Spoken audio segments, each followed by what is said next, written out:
संध्याकाळ झाली की पप्पा कधी येणार ह्याचीच वाट बघत असते. पप्पा आले की फक्त पप्पांकडे जायचं होतं. त्यानंतर आम्ही चहा घेतला आणि जवळच मॉलमध्ये आलो. मॉलमध्ये येण्याचं कारण म्हणजे माझी नेमकी चप्पल तुटली आणि माझ्याकडे दुसरी चप्पल नव्हती आणि लवकरच आम्हाला ट्रॅव्हलिंग करायची होती. त्यामुळे आम्ही मॉलमध्ये गेलो, थोडीशी शॉपिंग केली आणि मी इथे माझ्यासाठी चप्पल बघत होती.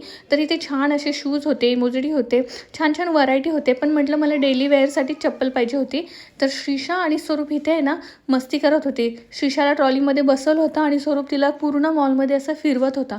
दोघांची छान मस्ती चालू होती आणि श्रीषा देखील छान एन्जॉय करत होते. त्यानंतर आम्ही जे कुक होते त्यांच्यासाठी असे 2 टी-शर्ट घेतले. म्हटलं आता जाणार आहे तर त्यांच्यासाठी देखील गिफ्ट घेऊया. आणि फायनली आम्ही इथे बिलिंग करून घरी चाललो आहे. आणि आमच्यासाठी ना त्यांनी एवढा छान डिनर केला होता. त्यांनी मला विचारलं होतं की तुम्हाला काय खायचं आहे. म्हटलं आता भैया आम्ही जाणार आहे तर तुमच्या हातचे एकदा नूडल्स आणि मंचुरियन्स कराच. तर मस्त खूप छान केलं होतं. श्रीषाने देखील छान खाल्लं इथे.